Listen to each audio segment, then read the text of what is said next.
Hello, in this video we're going to be talking about the laws of thermodynamics. Let's not waste any of your time. Let's get right to it.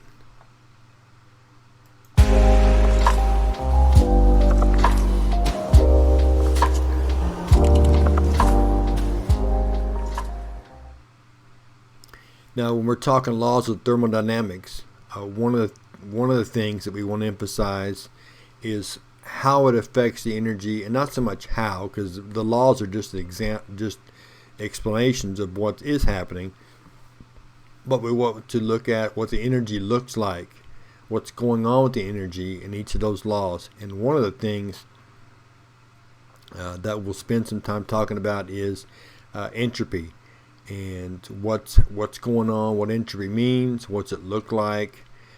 We've kind of talked about this a little bit when we're talking about messy room, clean rooms, that kind of stuff. But we certainly want to stress what are examples, or what does it look like energy-wise in each of these laws. So our first law of thermodynamics, just like the first law of matter, just like all those other first laws, is that energy cannot be created or destroyed. Okay, it just simply transforms into other types. And so when it comes to energy, it can transform from mechanical to heat, heat to radiant, radiant to heat. It just changes forms, much like our discussion of potential and kinetic energy. We showed that pendulum swinging. And in class, we'll look at simulations that showcase. You can see something moving like a pendulum, and you can see the graphs for potential and kinetic energy going back and forth from 100% to 0 to 100%, back and forth as the motion continues. And so that's one thing we want to remember. It's not created or destroyed. There's not any new energy. We don't lose any energy. It just transforms into a different type. Total amount stays the same, and so on and so on.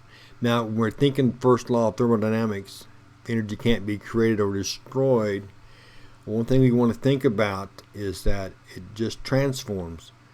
All right, when it comes to entropy and energy,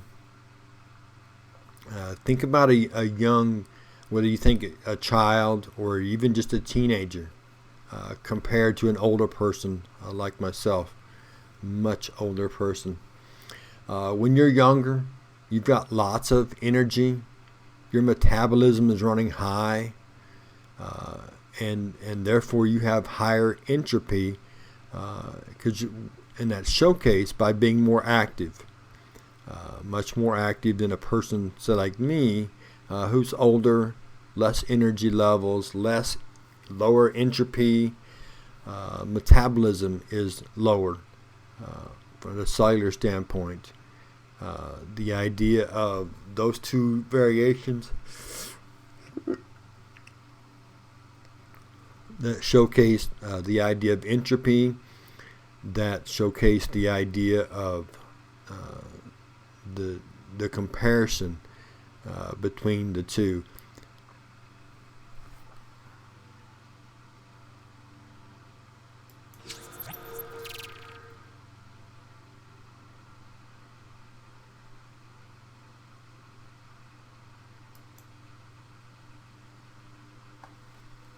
Now, when we're thinking entropy, okay, that when we think the second law of thermodynamics, entropy is just the idea of disorder or chaos. And naturally, in a spontaneous environment, it's always increasing. Okay, the entropy, the idea of something being ordered, like say a new something, maybe a new chair. Okay, but over time, okay, it begins to break down, begins to wear out. If a plant makes a new glucose molecule, it's very structured, very organized in the beginning, but over time, okay, it gets broken apart, and that's going to increase the entropy the idea of energy transformations, proceed spontaneously converting matter from a more ordered form to a less ordered form. Things can break apart naturally, as we've mentioned that a couple of times, but to put them together, that takes high levels of entropy, and that's why anabolic pathways, that's why endergonic reactions have to have that input of energy to get things going, because things can't get put together spontaneously, but they can break apart spontaneously, as we've mentioned plenty of times. So if you're looking at the diagram, in the beginning, when it's very ordered and structured, like that series of purple circles, but over time, that circle, that square will be broken apart, and that's going to create higher entropy, more disorder, more chaos from the movement. And that can happen naturally, but to put it together, to take away all the broken parts. So for example, say like you've got a concrete pad for a driveway, and over time the corners chip off and there's cracks and little pieces break off. That can happen naturally with just from the effects of the weather, the sunshine, the rain, freezing rain, or water freezing and thawing out, freezing and thawing out. All those things can break apart the driveway naturally, but to fix it, to put it all back together, that's going to take a lot of energy involved. And that's the concept of the idea of way to think about it.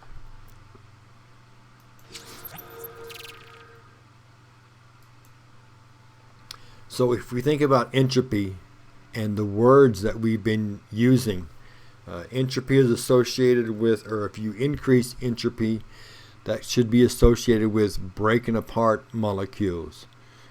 So if we break apart a molecule, we're going to increase the entropy.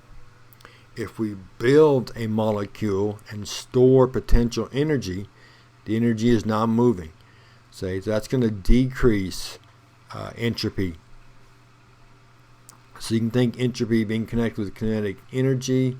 If you're increasing kinetic energy, then you're increasing entropy. If you're decreasing kinetic energy, you are decreasing entropy.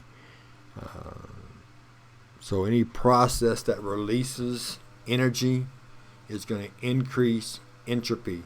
So when we're talking cellular respiration, when we release those molecules, those sugars, break them apart, we're going to increase entropy, but we're also going to be building ATP.